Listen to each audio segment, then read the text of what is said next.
Americans love scenery. We want to see it all, from one coast to the next, Mount Rushmore down to the Everglades. So hop into a Chevy Malibu and take the scenic route.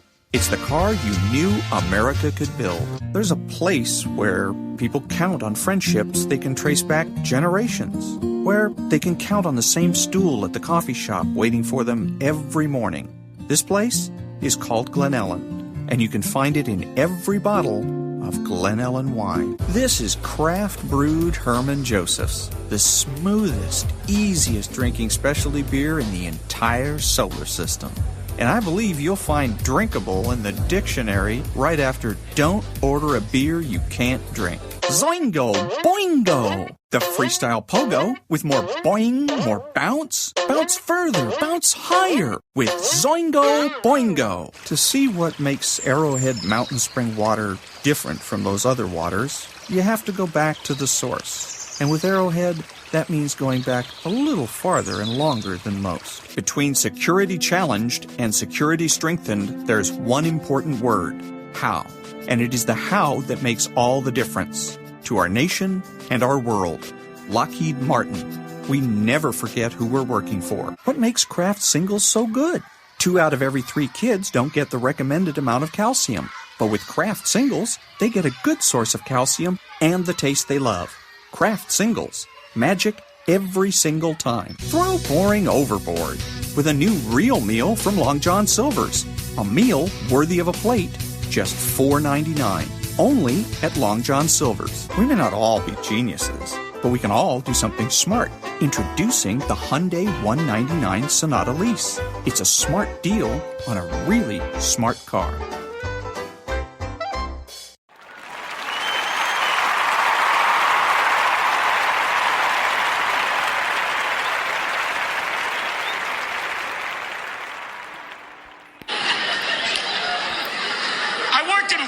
For 3 months in Nice, the south of France. I enjoyed it. France is not like Montreal. It is very different. Montreal has a uniqueness to it. You can learn French here. You can speak English. In Nice, I stayed at a 5-star hotel, and I went to the concierge and I said, "Excuse me, do you know where I can get some breakfast?" "Je ne comprends pas, monsieur." You know what I'm saying? You're watching CNN in English. Where's breakfast?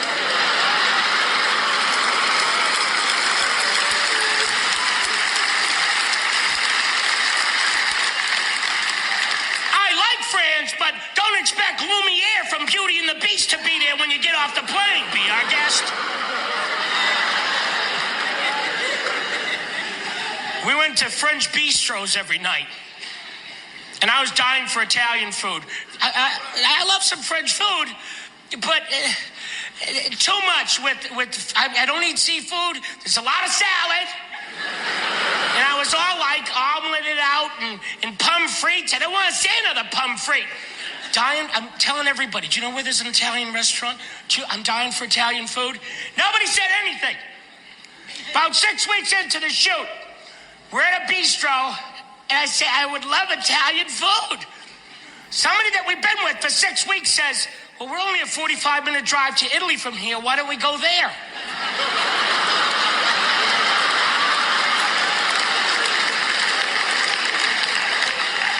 Yes, why don't we do that? I'll kill you later because I need directions. Get in the car. I'm eating pomme frites and we're down the street from the motherland. 45-minute drive took me 11 minutes. I could have ran it in 45.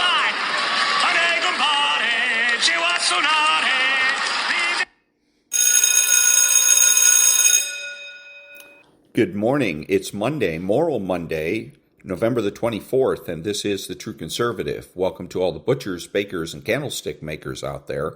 I'm Ron, your host, and the only true conservative in the United States today. So today, after the Serenity Prayer and the patriotic song of the day, we will have Varney and Company, motivation, meditation, and moral politics. All that and more when I get back.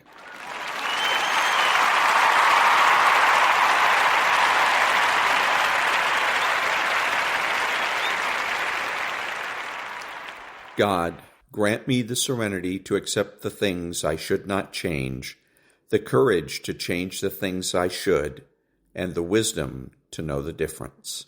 Amen.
Thank you. Now, Maria, then Stu. Market that is rallying right now, going into the open. The Dow Industrials right now up 85, the NASDAQ up 193. And we're expecting President Trump and Dr. Oz to unveil their Healthcare Price Cuts Act today, which will include the $30 billion of Obamacare subsidies expiration. We'll look for that announcement sometime today. Final thoughts. Liz Peek. Yeah, I think it's incredibly important to tell the American people that they're focused on health care costs, Maria. That's one of the top 2 or 3 things that really matter to consumers, that and housing and gasoline. Those are probably the big 3. Very important to go into the midterms addressing those issues. Great point. Luke, final rotation word. Out of Mag 7 into the other names, RSP, equal weight S&P 500, Bristol Myers because of the health care. I think that's what we're paying attention to today. Hey, Eli Lilly, a $1 trillion company now. Wow. Great conversation all morning, guys. Liz Peek, Luke Lloyd, thank you. Join us tomorrow. I'll be talking with Federal Reserve Board of Governors member Stephen Myron, my special guest. Varney and Company picks it up now. Stu, take it away. Good morning, Maria. Good morning, everyone. First thing on a Monday morning, we like to start with the markets, give you a sense of how the short holiday week is doing. The answer is, well, it's not bad. After the extreme volatility we've seen lately, a strong outlook from top administration officials, that is helping. Dow up 90, S&P up 33, not bad. The Nasdaq, though, up close to 200 points.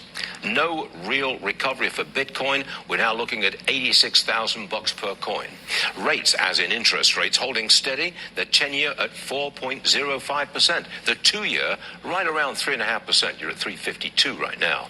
Gold just above $4,100 an ounce. Silver, $50 an ounce. There you go, 50.49. Oil at $57 a barrel this morning. That was gold, 41.13. Oil is, believe me, I promise you, it's at $57 a barrel. And gas is moving lower. Regular average is $3.06 a gallon. We're getting much closer to a two-handle all across the country. All right, politics. The president reportedly has a fix for Obamacare healthcare subsidies. The announcement may come today. Overseas, Secretary of State Rubio says great progress has been made at the Ukraine peace talks. Zelensky flies to the White House next week. There is movement there. And on Venezuela, too, there's movement. The chair of the Joint Chiefs, General Dan Kane, he's going to travel to Puerto Rico to visit the U.S. base there, and he'll visit some of the Navy ships assembling off the coast of Venezuela. Reportedly, the Venezuelan operation is moving into a new phase. Covert action coming there. There is movement. The meeting between Mayor-elect Mamdani and President Trump at the Oval Office still making political waves. Mamdani has repeated his characterization of the president as a fascist. But Trump has withdrawn his threat to bring ICE raids to New York City. And yes, Thanksgiving, almost upon us. 73 million expected to travel by car. They'll enjoy cheap gas. 6.07 million will fly. They will have to navigate around cancellations and delays left over from the shutdown. One last point. A new survey shows most of us find political talk at Thanksgiving to be entertaining. Only a small minority think politics on Turkey Day to be inappropriate. Social media is consumed with the debate about the best time to eat. I'm a 2 p.m. kind of guy. I know that's early. Send your comments to VarneyViewers@Fox.com. Monday, November 24th already, 2025. So I'm surprised that Stuart Varney is here today. I would figure he'd take the whole week off. I mean, that's what he seems to be best at, is taking days off. But we'll see. That was Varney and Company, Nonprofit News Now. Back in a minute.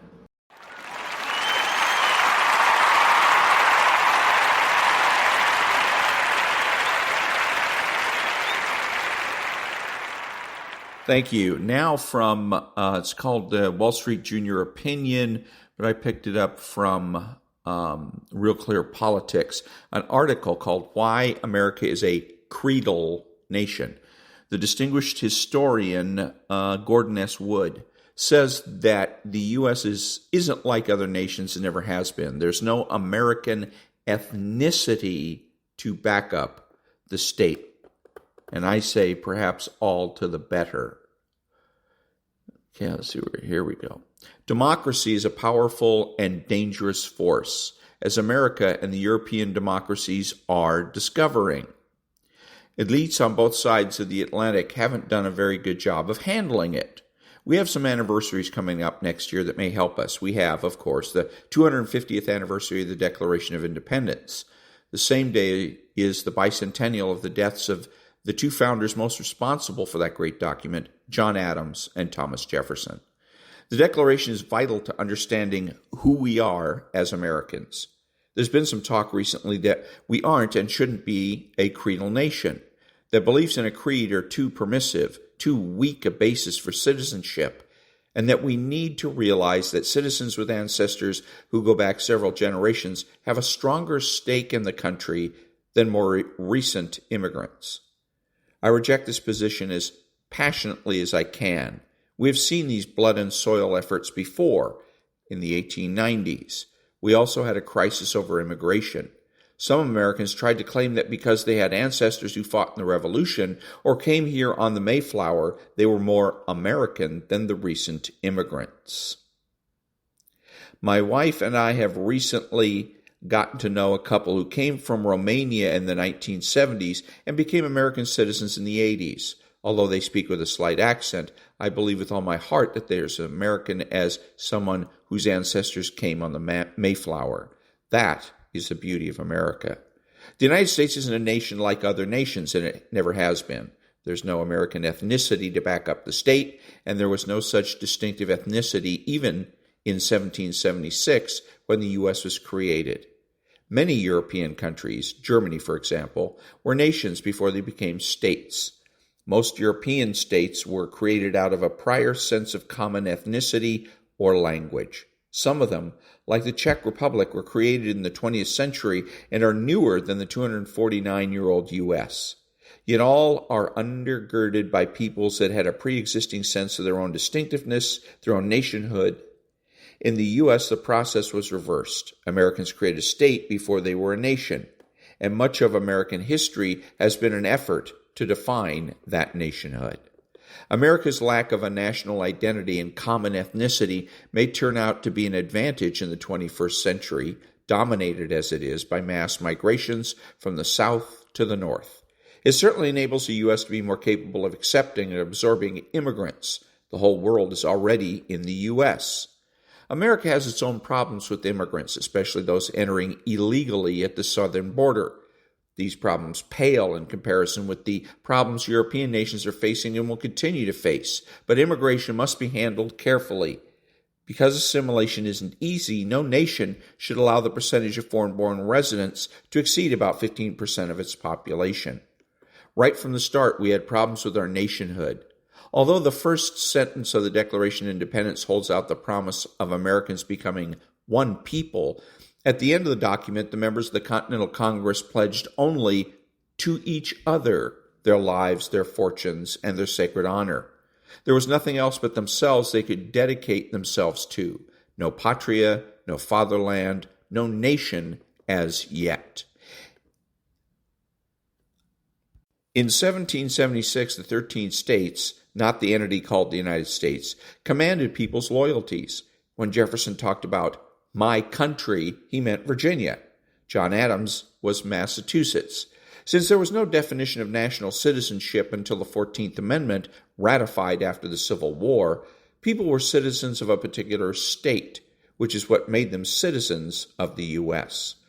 The Declaration was actually proclaimed by 13 United States of America, which pronounced that as free and independent states, they have full power to levy war, conclude peace, contract alliances, establish commerce, and to do all the other things which independent states may of right do. At the outset, the United States of America had a plural meaning that was lost only with the consequences of the Civil War.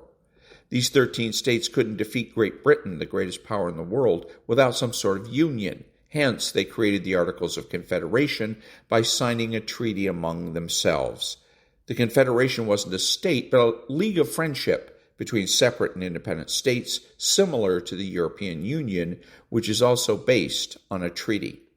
Fears of democratic excesses in the states led to the calling of the Philadelphia Convention in 1787 and the creation of a real national government.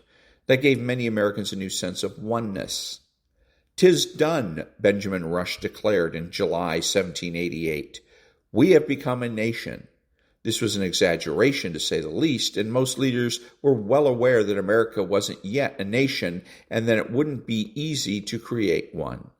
Because of extensive immigration, America already had a diverse society. In addition to 700,000 people of African descent and tens of thousands of native Indians, nearly all the peoples of Western Europe were present in the country. In the census of 1790, only 60% of white population of well over 3 million were English in ancestry. Nearly 9% were German, more than 8% was Scottish, 6% Scots-Irish, nearly 4% Irish, and more than 3% Dutch. The remainder were Frenchmen, Swedes, Spaniards, and people of unknown ethnicity. For 18th century Enlightened reformers, ethnic diversity and multiculturalism weren't good things. They sought to accelerate the acculturation and assimilation of the many immigrants into one people, which, as the Massachusetts political and literary figure Fisher Ames pointed out, meant, to use the modern jargon, nationalized. The revolutionary leaders' idea of a modern nation, shared by enlightened British, French, and German 18th century reformers, was one composed of similar people, not broken up by differences of language, ethnicity, religion, tribe, or local customs. All the enlightened reformers in Europe were desperately trying to eliminate the peasant peculiarities and plebeian dialects that divided the peoples of their nations. Nothing was more frustrating to them on the eve of the French Revolution than the realization that the majority of Frenchmen didn't speak French. Sameness and uniformity among the people were desirable for any nation. As Montesquieu had emphasized, they were especially desirable for a republic. The many state histories written in the aftermath of the Revolution were anything but celebrations of localism and diversity. David Ramsey, who wrote an 1809 history of his state of South Carolina, declared that these local histories were testimonies to the American commitment to an enlightened nationhood, designed to wear away prejudices, rub off asperities, and mold us into a homogeneous people. A homogeneous people, that phrase separates Americans of today most decisively from the distant 18th century world, because we have survived as a nation for nearly 2.5 centuries. We can indulge in the luxury of celebrating our multicultural diversity. But 250 years ago, Americans were trying to create a nation from scratch and had no such luxury. They were desperately trying to make themselves one people and wondered whether America could ever be a real nation. John Adams certainly had doubts that America could be a real nation. In America, he said, there's nothing like the patria of the Romans, the fatherland of the Dutch, or the patria of the French. All he saw in the U.S. was an appalling diversity of religious denominations and ethnicities. At one point, he counted at least 20 different religious sects, including some Protestants who believed in nothing. We are such a hodgepodge of people, he concluded, such an omnium of gatherum of English, Irish, German, Dutch, Swedes, French, etc., that it is difficult to give a name to the country characteristic of the people. Although the War of 1812, which Britain ended in a draw, most Americans thought it had been a great victory. The U.S., once thought so fragile that it would fall apart, emerged from the war with a sense of strength and unity. Treasury Secretary Albert Gallatin observed in 1815 that the people are more Americans. They feel and act more as a nation, and I hope that the preeminency of the Union is thereby better secured. The war seemed to vindicate America's bold experiment in democracy. It also diminished the country's sense of being English. The war tied Englishness exclusively to the Federalist Party, which was on its last legs and about to disappear. Yet immigration from Europe continued, and the country became even more ethnically diverse and further from being a traditional nation. Hezekiah Niles, the most important journalist of the early 19th century, saw the problem and offered a new solution to the establishing of a national character for Americans. Niles knew that eliminating the old English habits of mind would never be enough to make America a real nation. We needed new principles, new ideas, new ways of thinking. We seek a new revolution, he said, not less important, perhaps, in its consequences than that of 1776, a revolution in letters, shaking off the letters of the mind. To bring that about, we should begin with the establishment of first principles, principles that were best found in the Declaration of Independence, which Niles said shall be the base of all the rest, the common reference in cases of doubt and difficulty. It might have been this extraordinary celebration of the Declaration of Independence, something neither Jefferson nor Adams anticipated, that convinced Jefferson that its authorship should be listed first among the 3 great achievements of his life he wanted engraved on his tombstone. He soon came to believe that the desk on which he had written the Declaration would become a sacred relic. It was Abraham Lincoln who decisively developed Niles' insight and clinched the case for the importance of the Revolution and the founders to all Americans. When Lincoln declared in 1858 all honor to Jefferson, he paid homage to the founder who he knew could explain why the U.S. was one nation and should remain so. Half the American people, Lincoln said, had no direct blood connection to the revolutionaries of 1776. German, Irish, French, and Scandinavian citizens had settled in America, finding themselves our equals in all things. They had that old Declaration of Independence with its moral principle of equality to draw on. That principle, applicable to all men in all times, made all these different peoples one with the founders, as though they were blood of the blood and flesh of the flesh of the men who wrote that declaration. This emphasis on liberty and equality, Lincoln said, shifting images, was the electric cord that links the hearts of patriotic and liberty-loving men together, that will link those patriotic hearts as long as the love of freedom exists in the minds of men throughout the world. Lincoln found in Jefferson's Declaration a solution to the great problem of American identity, how the great variety of individuals in America, with all their diverse ethnicities, races, and religions, could be brought together into a single nation. As Lincoln grasped better than anyone ever has, the Revolution of the Declaration offered us a set of beliefs that through the generations has supplied a bond that holds together the most diverse nation history has ever known. Since the whole world is in the U.S., nothing but the ideals coming out of the Revolution and their subsequent rich and contentious history can turn such an assortment of different individuals into the one people that the Declaration says we are. To be an American is not to be someone, but to believe in something. That is why we are at heart a creedal nation, and that is why the 250th anniversary of the Declaration next year is so important. And it says, Mr. Wood is a professor emeritus of history at Brown University and author of The Radicalism of the American Revolution. This article is adapted from a speech he delivered while receiving the Irving Kristol Award at the American Enterprise Institute on November 17th. Back in a minute.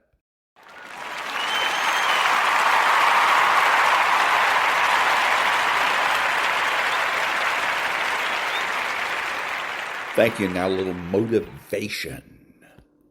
You don't know who you really are until everything goes wrong.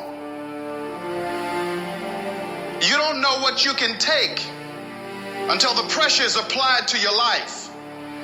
You don't know how much courage you have until you've been under fire and under struggle and under tribulation.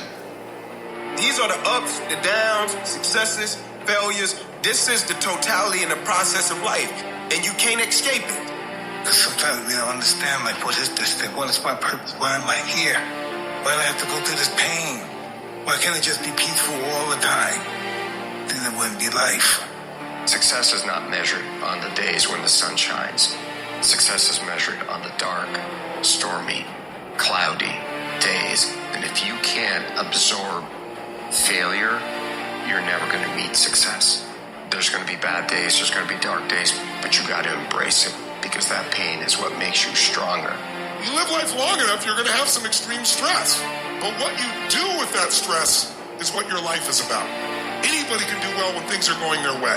What do you do when everything is unjust? What do you do when your own control of things is taken from you?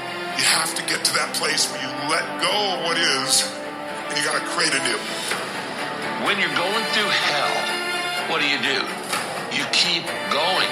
You put one foot in front of the other. Don't allow your mistakes to bury you. I want you to expect good things to happen, even when something bad happens.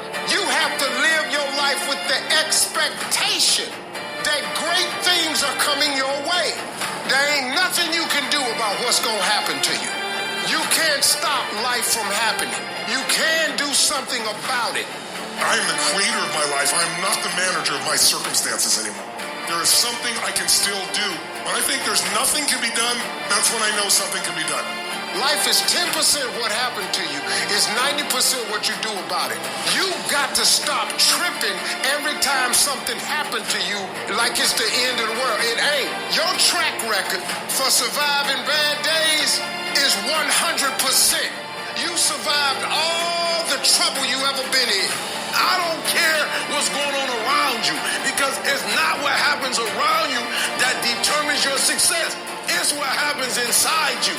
Your belief, your faith, your drive, your determination, your persistence, your perseverance, your spirit. Greater is He that is in you than what's out here in this world. This is not the time to worry. This is the time to be a warrior.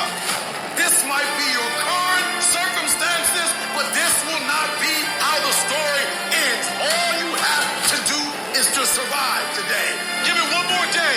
Give it one more chance. Give it one more opportunity. Today might not be the day, but soon it will be my day, and I will recycle my pain. But that day can't come if I give up today. You will fail if you give up. I can guarantee you that. I can guarantee you will be a failure if you quit. But I don't know what's going to happen if you keep going, but just keep going just to see what's on the other side. And when something happens to you, don't experience it as a failure. defeat, look at it and find out what is it that I didn't know. What is it that I can learn from this experience so I can come back again? Persistence, patience, perseverance. When something doesn't work, there's always another solution. There's a way that you can begin to handle this. There's a way out here somewhere. There's a solution. Where there's a will, there's a way for me to begin to create a way out of no way. If you're creative enough, can you find the answer, yes or no? If you're determined enough, can you find the breakthrough, yes or no? If there's no way that you're committed, can you find the money, even if you don't have it, yes or no? Creativity, decisiveness, passion, these are the ultimate human resources. And when you engage these resources, you can get any other resource on earth. What reason can you remember that you can call on, that you can reach on, that can make you get back up? Find that reason. I can make it. Yes, I can. Doesn't matter how many failures I've made. Doesn't matter how many mistakes I've endured. Doesn't matter about my defeats. Doesn't matter about what I've done. I've got to do this. I'm the one that's going to turn this around. These roadblocks, these obstacles, this opposition won't stop me from doing what I want to do. It can temporarily cripple me, but it won't stop me. It will not determine my reality. Oh, you're being unrealistic. You're dreaming. Yes, I am dreaming. So a lot of people stop dreaming. Don't you stop dreaming. You've got greatness in you. Don't you underestimate yourself. Don't you give more power to what you've gone through and let it define you. It really doesn't matter what has happened to us in the past. No, that doesn't have to be your reality. You want things to go good for you from now on? You can make that happen. You've got the power to do that. You can change things for you. The power to succeed or fail is yours, and no one can take that away from you. And you are the determining factor.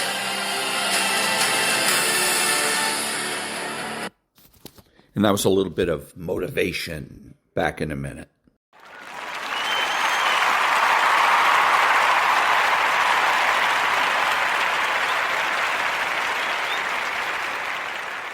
Thank you. Now a little meditation. What if in just 5 minutes you could slow down your racing mind, reconnect with your body, and return to calm? Let's do it together right now. Welcome back to Meditation Canvas. If this resonates with you, leave a comment and subscribe. I'd love to hear how this landed for you. Now find a quiet space, settle in, and let's begin. Take a slow, deep breath in through your nose and a gentle exhale through the mouth. Let's do that one more time, a little deeper. Inhale and exhale. Let your breath return to a natural rhythm now. We'll begin with a simple breath count. Silently count 1 as you inhale, 2 as you exhale, 3 on the next breath in, 4 as you breathe out. Continue all the way up to 10. Gently refocusing if your mind wanders.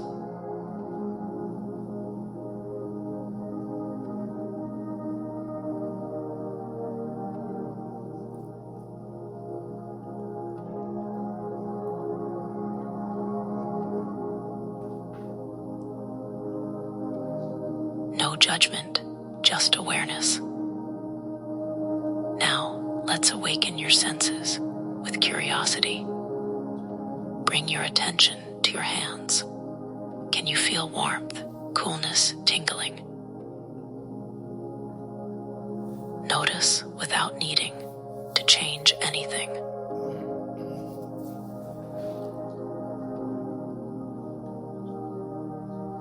Now move to your face. Can you feel the air on your cheeks? Any sensation around your eyes or jaw?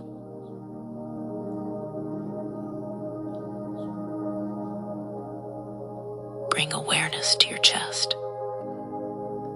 Feel it gently rise and fall. This rhythm, always here for you.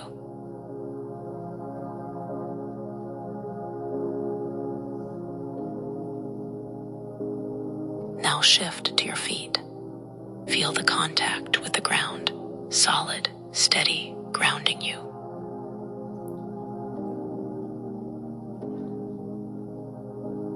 Now let's awaken your outer senses, slowly and gently. What can you hear around you? Noticing the space between the sounds, the texture of silence.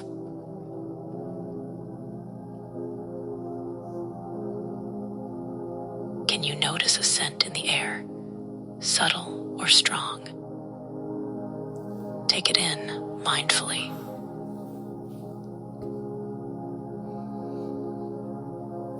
Is there a taste in your mouth, even if it's neutral?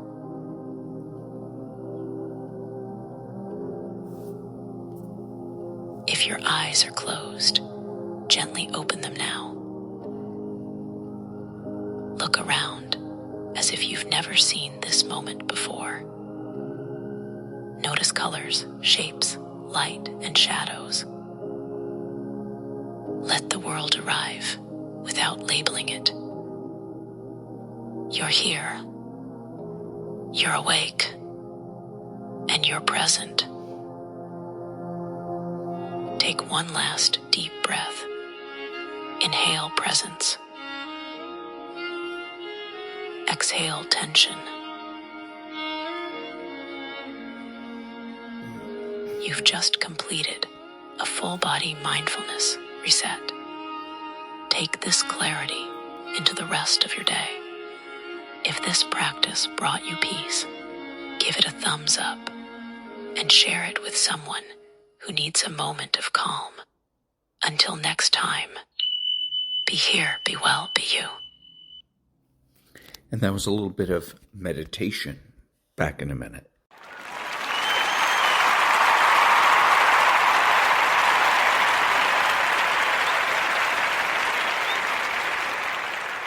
Thank you. This is a little bit of Varney and Company from Friday. Huge gain for NVIDIA this morning, and it's dragging all the other tech stocks to the upside. Just look at that list. NVIDIA is up 3.8%, Alphabet 3%, Meta 2.1%, Apple 2% almost, Microsoft 1.4%, but Microsoft is still below $500. President Trump says America is stronger than ever. Watch. Whether you have come from near or far, we're delighted to have you invest right here in the hottest country anywhere in the world. Under the Trump administration, America is back and America is open for business. And America is actually stronger than it's ever been before. Ever. Former Speaker of the House, Newt Gingrich, joins us this morning. Newt, the president is on a financial roll. He's pulling in trillions of dollars from all over the world. But he's not getting much credit, is he? Well, look, I think he's made three big gambles. First, the big, beautiful bill, which is... Before we get to that, you got to remember that when you're watching this, this isn't an informational interview. This is a motivational interview. In an informational interview, they ask questions that are designed to elicit information for the viewers and listeners. In a motivational interview, it's very often confrontational, and it is very often a debate.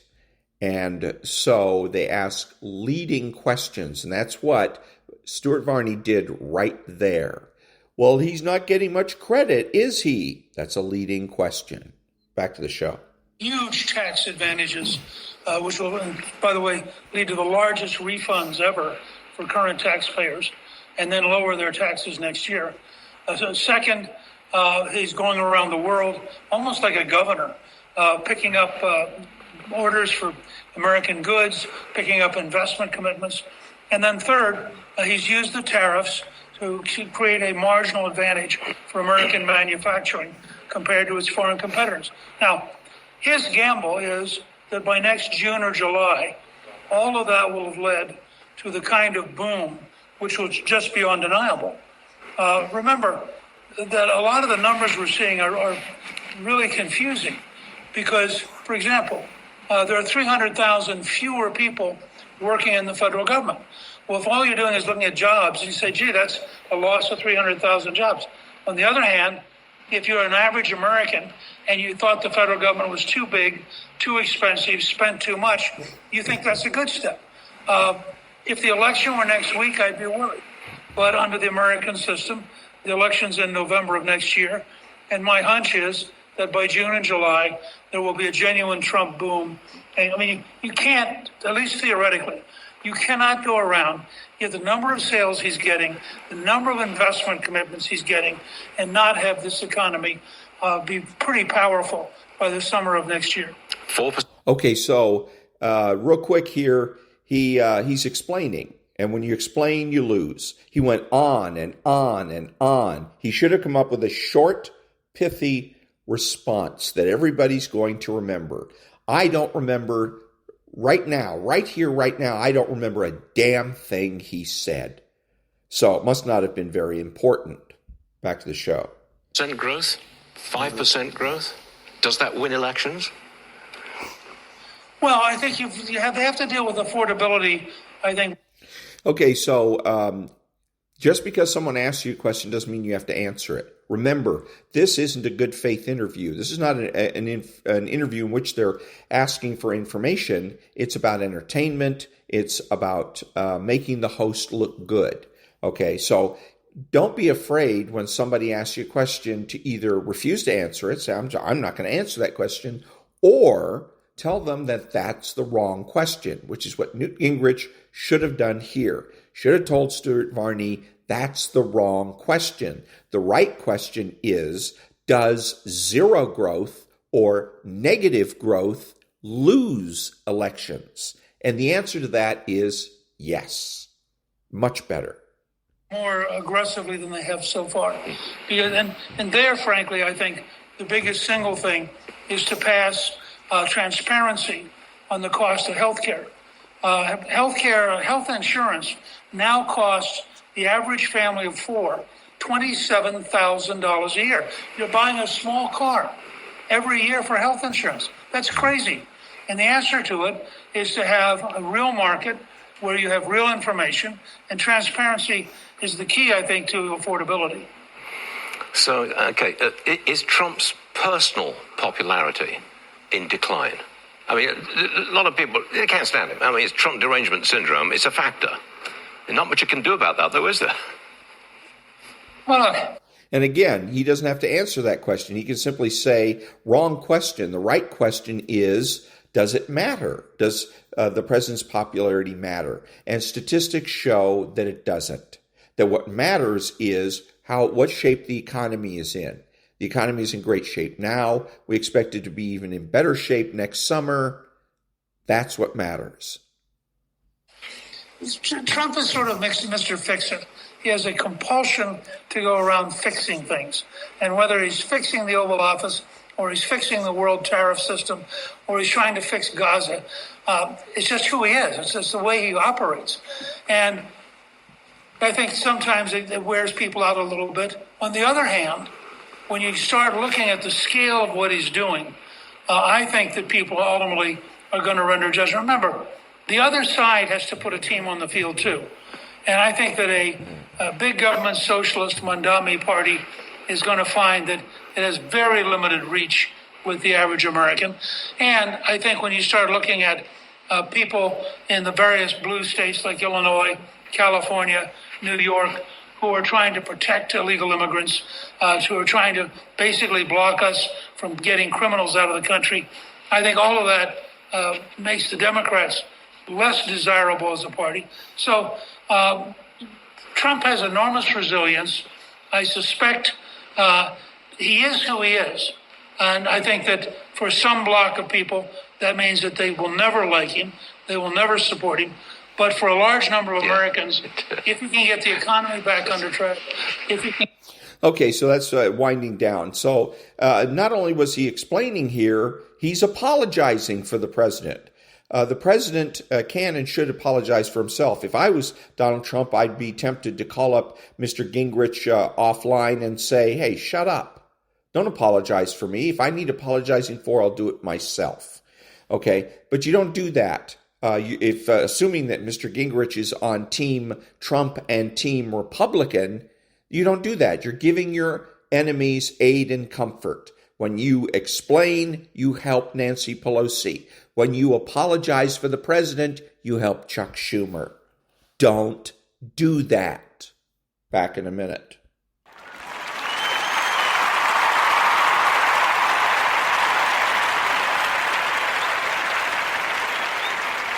Thank you. Now a little bit of Maria Bartiromo. Now we welcome back to the program Mike Davis, the president of the Article 3 Project. And Mike, we were talking about this last week, whether it's Arctic frost and the tracking of sitting senators or the amount of people that was covered in that net, to Russia collusion and every other attack. I asked you last week to name names of the people you believe were behind it and the people you believe will get indicted. Can you name those names this morning? Okay, so before she asked the question, notice that she had this long lead up to the question. It was a long introduction in which she lays the foundation for all the questions she's going to ask this guy. So remember that you don't have to go along with that. You don't have to allow that to happen. When she says, can you name the names? You can say, hey, you did not talk to me last week about these about naming names. Okay, now she's got to start over, because once you continue with the conversation, you've basically conceded the point. You've conceded the point that she talked to you last week. So, if that's going to be an issue, you need to take care of it up front. Let's see what he does. So anyone who politicizes and weaponizes intel agencies and law enforcement to go after their political enemies for non-crimes has committed a very serious crime, conspiracy against rights under 18 USC Section 241, and this goes all the way to the top of the Obama administration. President Obama, Vice President Biden, Hillary Clinton, James Comey, Clapper, Brennan, Jack Smith, Jay Bratt, Andrew Weissman. There are so many dirty actors in this ongoing criminal conspiracy against rights. These people must be held accountable. I know that the new Miami U.S. Attorney has opened up a grand jury at Fort Pierce, Florida, that's going to be impaneled in January. And I would tell these lawfare Democrats they better lawyer up. Well, I mean, is it just this cabal of Hillary Clinton, Barack Obama, and the others that you mentioned, and then they just send the orders to everyone else? Because it seems like the Democrats are very coordinated about their attacks on President Trump and their efforts to take him down. Okay, so he just went ahead, he accepted her premise for that little section of the interview, and he went from there. At first, I thought he wasn't going to answer the question because he had this long introduction. But he did name some names: President Obama, Joe Biden, Hillary Clinton, etc. And but he accepted the premise that might come back to bite him later in the interview. Especially if you have any situation where you're being interviewed by somebody that doesn't have your best interests at heart. That's one of the things you want to look out for, that introductory statement. Back in a minute.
Thank you. Lately, there's a lot of talk about a new peace treaty, Ukrainian-Russian peace treaty.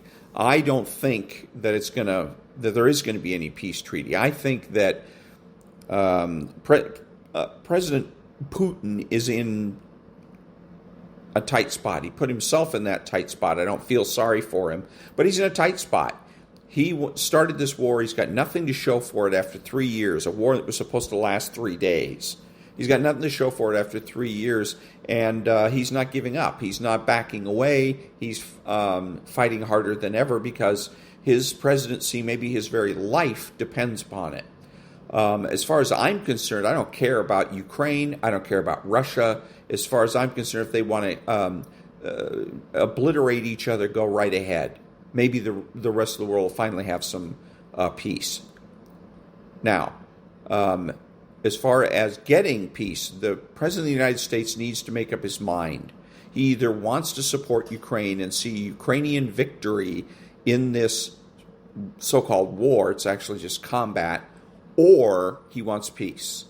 He can't have it both ways. If he wants Ukrainian victory, then he should continue to give material support to the Ukrainian people.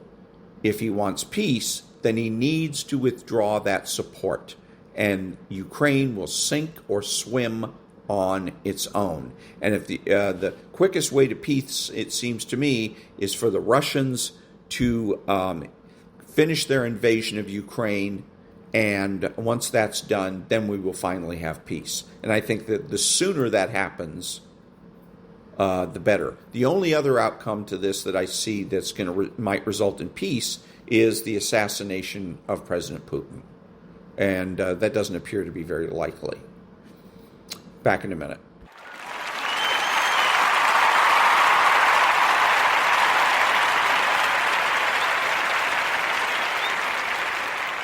Thank you. And now a little bit from Stuart Varney. After President Trump welcomes Zoran Mamdani to the White House, the incoming mayor, Mamdani, is once again calling Trump a fascist.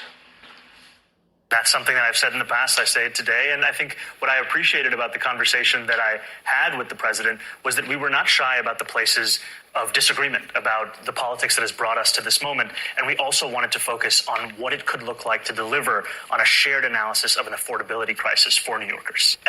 So I want to remind everybody what this fascist crap is all about. The left in this country, the communist left, wants the American people to choose between fascism and communism. That's what they want to. That's how they're setting the table. They're trying to convince the American people you only have two choices. If you're not going to go communist, then you're a fascist, and that's it. That capitalism and conservatism doesn't even exist. And so again, that's why he keeps harping on this fascist nonsense. It doesn't work. It hasn't worked, and it won't work. Back in a minute.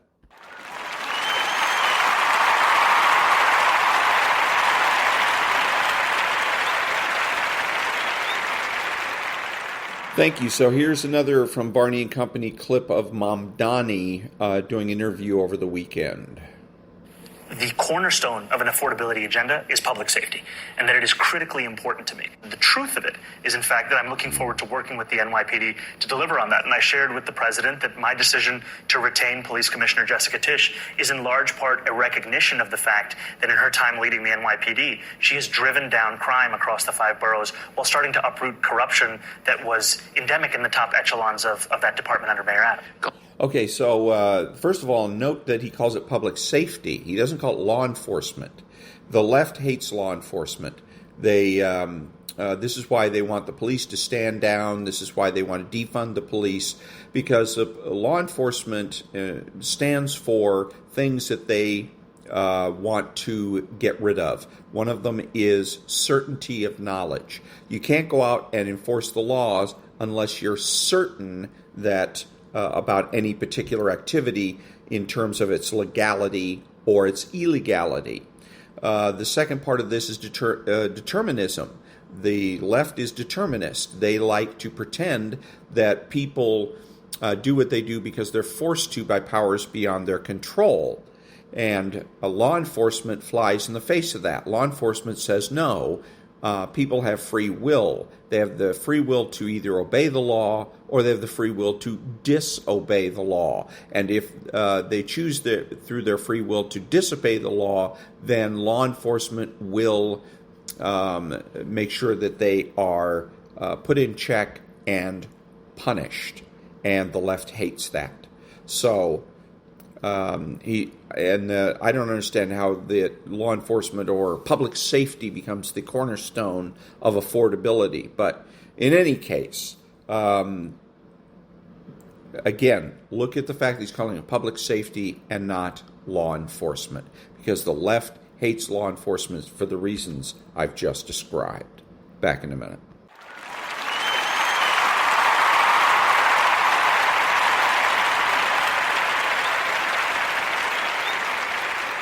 Thank you. So a little clip from Joe Pagliarulo, I think is the way he pronounces his name, but Joe Pags for short. It's from his podcast.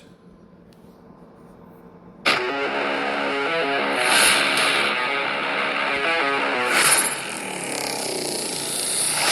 to have you. Thanks. Appreciate you stopping by. There's a lot going on. There's a lot to get to. It is the Joe Pags Show for your Wednesday.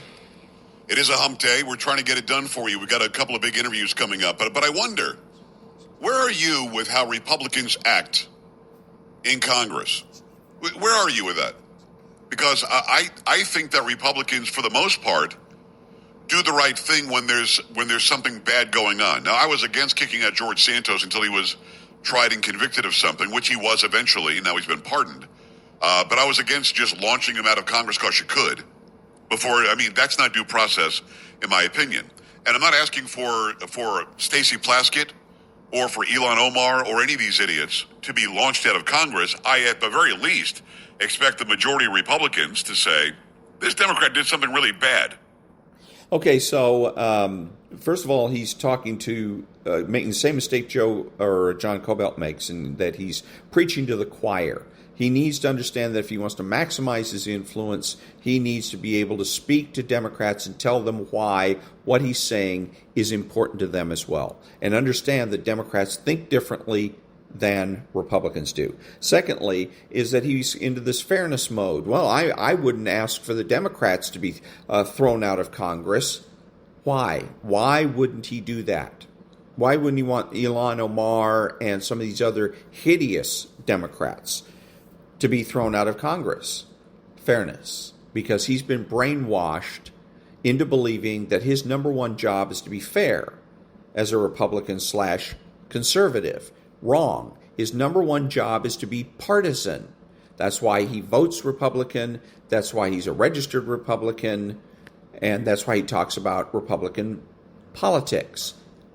It is okay to be politically biased.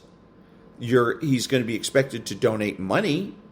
Perhaps he does donate money to the Republican Party. And then you're going to turn around and say, oh, but my job is to be fair? No, it isn't. Your job is to help the Republican Party win. And if getting rid of, you want to look at Ilhan Omar and ejecting her and other Democrats as a win-lose situation. Is it beneficial to the Republican Party and therefore to the American people to get rid of Ilhan Omar and some of these other Democrats? He says that his issue with Santos being ejected was a matter of due process. No. The problem with the DeSantos thing is it's a black eye for the Republican Party. Why do you going to come to me and ask me to donate money when you're coming out and confessing that at least one of your members is not worthy of his seat in Congress? And perhaps the people that put him there, the constituents, have some kind of, I don't know, what are they? They're psychotic, neurotic, stupid. If they're willing to vote in a guy that the Republican Party is going to turn around and throw out of Congress, it doesn't say much for them, does it? Maybe what they ought to do is vote for a Democrat. But the point is, they shouldn't have ejected Santos because he's a Republican. And if the constituents want him in Congress, they should respect that. So, again, it's partisanship. don't get carried away with all this fairness crap. It sounds good. It sounds good. It's seductive. Oh, we got to be fair. We got to win. Worry about fairness later. Back in a minute.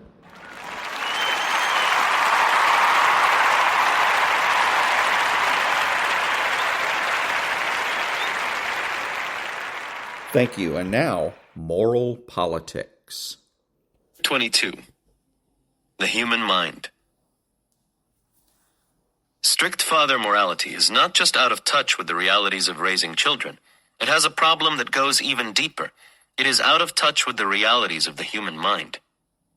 To see why, we need to look first at 10 deep and necessary assumptions made by strict father morality, and then look at what the human mind would have to be like if those 10 assumptions could hold. Here are those assumptions. There is a universal, absolute, strict set of rules specifying what is right and what is wrong for all times, all cultures, and all stages of human development. If this were not true, there would not be strict moral boundaries. There would be no single straight and narrow path for us all to follow, and there would be no absolute moral standards. This is why conservatives cannot tolerate multiculturalism, which denies this claim, maintaining instead that different cultures may have different rules and standards. Conservatives assume that denying absolute rules and standards is to say that there are no rules and no moral standards at all. The only possibilities they see are moral absolutism or chaos. We will see below that such a dichotomy is false. Each such rule has a fixed, clear, unequivocal, directly interpretable meaning which does not vary. If rules have any significant variability of meaning, then moral boundaries and standards are not strict, and the same rule could legitimately mean different things to different people. If people don't understand the rules in the same way, then there is no such thing as the rules. There are only different understandings. If the rule is not directly interpretable, then what counts as a moral standard is subject to interpretation, which means it cannot be absolute. Each moral rule must be literal, and hence must make use of only literal concepts. If a moral rule is metaphorical, then it is not directly interpretable. In order to know how to follow it, one would have to supply a metaphorical interpretation. But since different metaphorical interpretations are possible, the rule would not be fixed and absolute. Each human being has access to the fixed, clear, unequivocal meaning of moral rules. If someone cannot understand exactly what the rule is intended to mean, then punishment for disobedience cannot have the effect of getting the person to follow the rule. Each rule is general in that it applies not just to specific people or actions, but to whole categories of people and actions. Rules cannot define general moral standards if they are just about specific individual people and actions. They must be about categories of people and categories of actions. The categories mentioned in each rule must have fixed definitions and precise boundaries, set for all time and the same in all cultures. If the definitions of the categories were not absolutely fixed, then the meanings of the rules could vary from person to person, culture to culture, or time to time, and they would no longer be absolute. If the boundaries of the categories were not precise, then the moral standards would not be clear, and people would not be able to know exactly what was right and what was wrong. This is a major point. Moral absolutism requires conceptual absolutism. If variability of meaning of any sort is inherent in concepts, then the rules using those concepts are subject to the same variability of meaning. And if that happens, then the whole idea of absolute, universal moral rules becomes impossible. All human beings must be able to understand such rules in order to have the free will to follow them or not. You can't make a free choice to do or not to do something if you don't know what that thing is. These rules must be able to be communicated perfectly, from the legitimate authority responsible for enforcement to the person under the obligation to follow them. There must be no variation in meaning between what is said and what is understood. People can't obey your orders if they have a different idea than you do of what those orders are. People do things they don't want to do in order to get rewards and avoid punishments. This is just human nature and is part of what it means to be rational. The whole idea of rewarding or punishing people for following or not following rules depends on this being true. If it is not true, then punishing people for breaking rules and offering rewards for following them will have no effect. Without such an effect, authority breaks down. But, for this to be true, people must be able to understand precisely what constitutes a reward and what constitutes a punishment. There must be no meaning variation concerning what rewards and punishments are. Here, we return to the invariability of meaning. It makes no sense to impose punishments if the meaning of the punishment is not itself clear. If the idea of what the punishment is can vary substantially, then what you think of as a punishment might be understood by someone else as being neutral, or even as a reward. Remember Brer Rabbit and the Briar Patch. These are minimal conditions on the way human beings must function in order for strict father morality to be viable.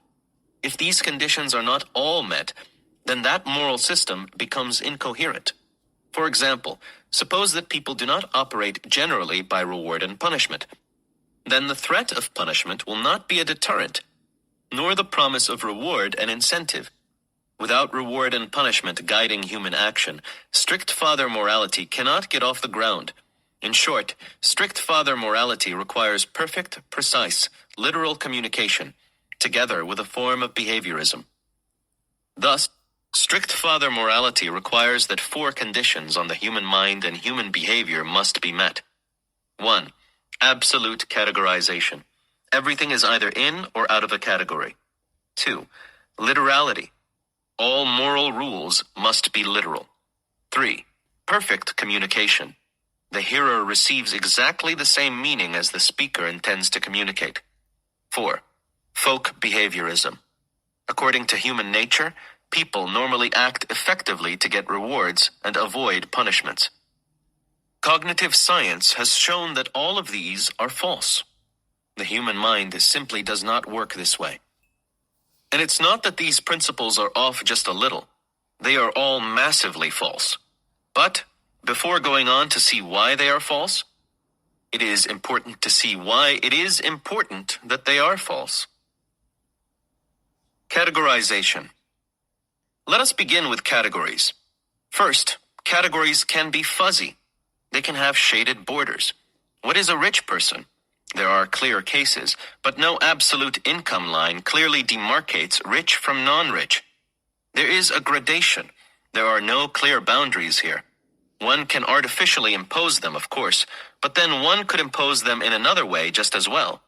Consider a moral rule like, the rich should help the poor. If person A does not help person B, it is not always clear whether the rule is being violated. Fuzzy categories like rich and poor regularly appear in moral rules. One can always draw lines in one way or another. Below this line is poor, above that line is rich. But where one draws these lines is a matter of interpretation and discretion, just what a strictly absolute morality cannot tolerate. Second, categories can be radial, as in the case of a mother. Suppose you have lots of mothers of various kinds, a genetic mother who donated the egg that formed you, a birth mother who bore you, your father's wife at the time of your birth who raised you, and your father's second wife, your stepmother. How do you know if you have obeyed the commandment, respect thy mother? Which mother? All of them? Even the egg donor you've never met? Even the birth mother you haven't seen since you left the womb? Of course, the meaning of mother has changed since the time of the commandment, and that is the point. Meanings change in this way constantly. Most categories are radial. If the concept undergoing change is part of a moral rule, then the rule is not clear and unequivocal. It will require interpretation. But there are always different possibilities for interpretation, and that makes the rule not strict and unequivocal. It means the rule defines not one path, but many possible ones. I want to interject something real quick here. He was talking about rules, but what he's doing is conflating political rules with moral rules. He says, for instance, the rich and the poor. The rich should help the poor. And tries to describe that as a moral rule. It's not. It's a political rule. This is one of the little games that the left likes to play. You got to be sharp. You got to listen carefully. Back to the book. Third, there are prototype effects. Suppose you have a stereotype of athletes as dumb and you are in charge of admissions to a major university. This is, of course, a false stereotype, just as all stereotypes by their very nature are false. Suppose you feel that this places a moral obligation on you not to admit dumb people into the university. Suppose you do, under alumni pressure, admit athletes. Have you violated your self-imposed moral obligation? The problem is this. Rules contain categories. Example, dumb people. People usually have stereotypes for thousands of their categories. It is completely normal, though maybe not nice, for people to reason in terms of stereotypes. Because different people have different stereotypes, they will understand a category differently and reason about it differently. That means that they will understand a moral rule containing that category differently.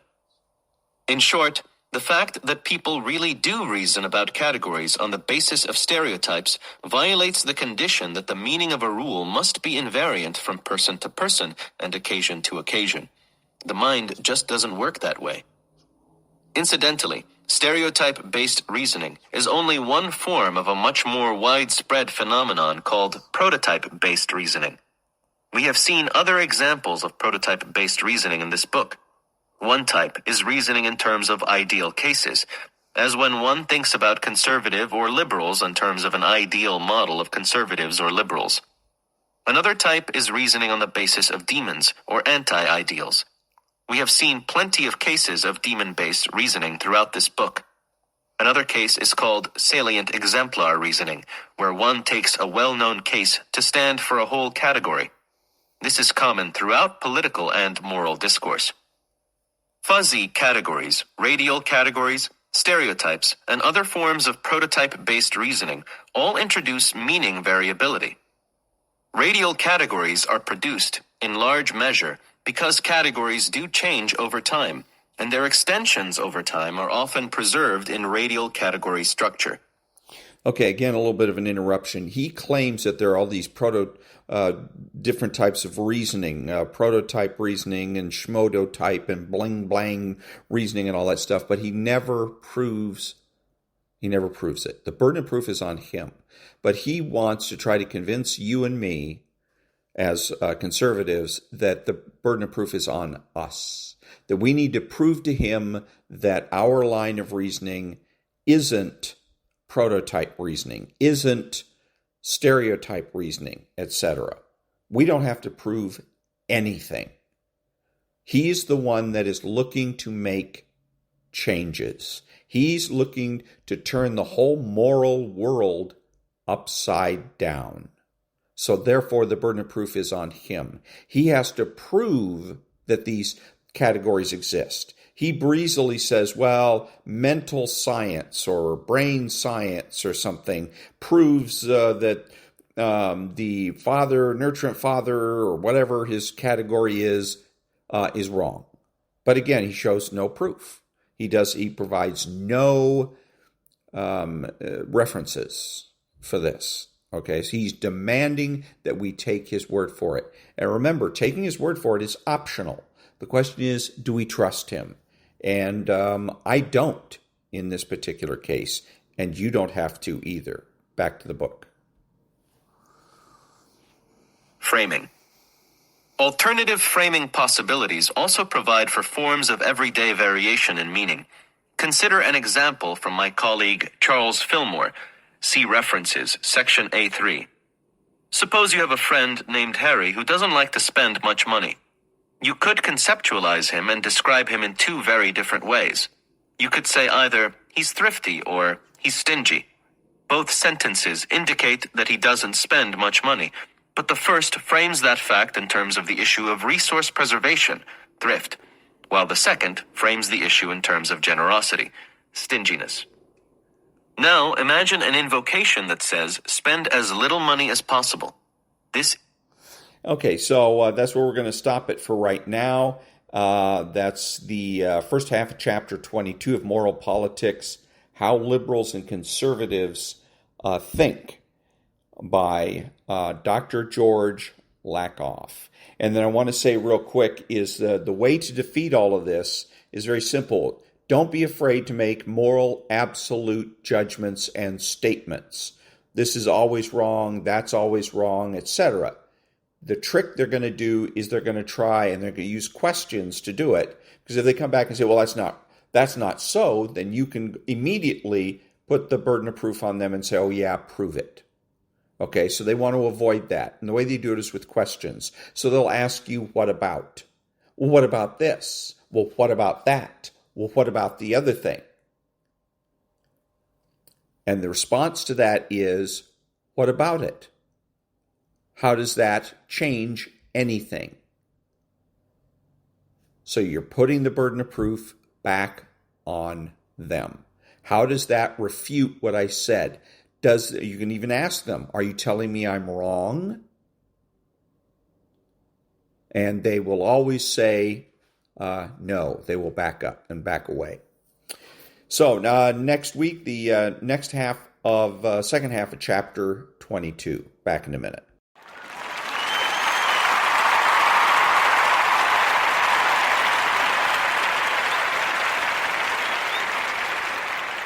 Thank you, and this is Ron, your host, the only true conservative in the United States today, bidding adios to all the butchers, bakers, and candlestick makers out there, and reminding you that materialism is a concept.